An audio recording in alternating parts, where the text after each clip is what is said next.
How powerful are Trench Crusade's Heretic Navy? Under the command of captains and admirals of great skill and renown, the power of the Heretic Navy is threefold. Enormous capital ships stalk the waves like hungering leviathans. Built to mock the Ark of Noah, these huge warships are an insult to God, a mockery to Noah, and death to any whom they lay their gaze upon.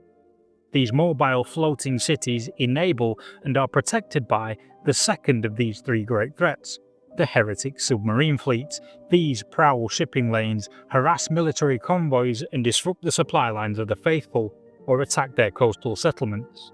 The Heretic submarines are a marvel of blasphemous engineering, first constructed in 1866 in complete secrecy by heretic scientists under the guidance of the demon Marbas.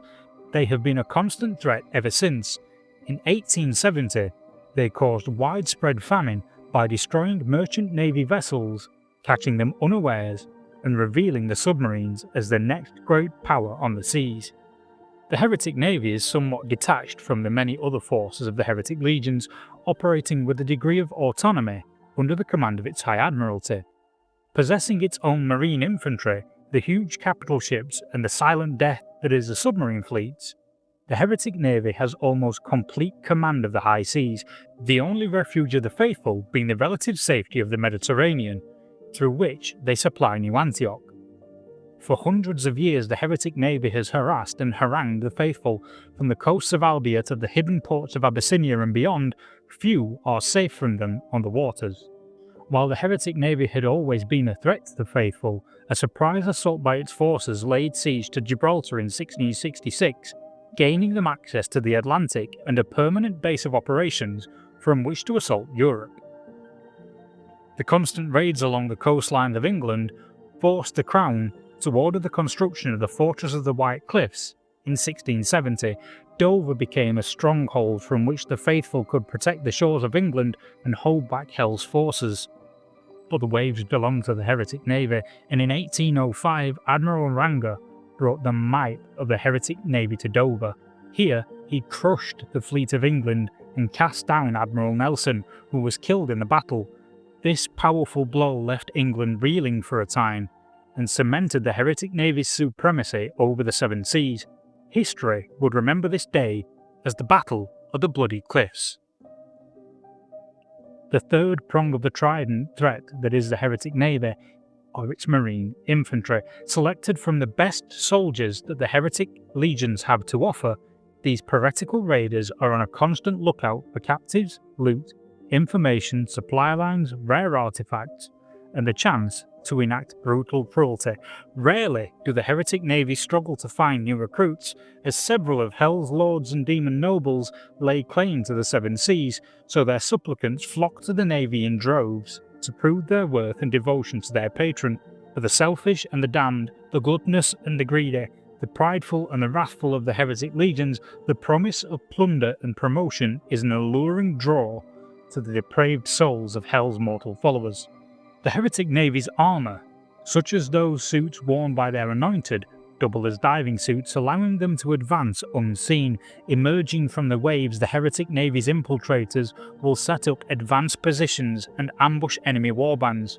The anointed in particular are perfect for this, as their diving bells are infused with the unholy fumes of the Lake of Fire, protecting them from the perilous decompression sickness and allowing prolonged periods of up to 66 hours of submergence.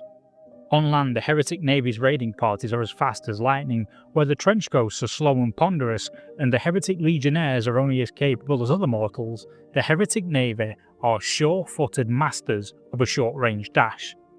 Many an enemy will have been caught off guard by the speed of a Heretic Marine closing in for the kill, or crushed under the massive bulk of an anointed diver's charge. While they do use anointed warriors, since the Heretic Navy favours rapid assaults, they are often lightly armoured, allowing for great speed, and as such, the bulky anointed are few in number in their warbands. Similarly, while artillery witches move silently and may be perfect for their stealth, it is common for only one or even none to be present in their warbands. This is perhaps owing to their more ponderous nature and the need for urgency in naval raids. While warwolves may seem perfect for the rapid assault tactics of the Heretic Navy, they are never used by their warbands. Whether this is due to the difficulty of storing the massive beasts on ships where space is a premium, or the dangers of keeping something so unpredictable on board in confined spaces is unknown, though both reasons seem logical.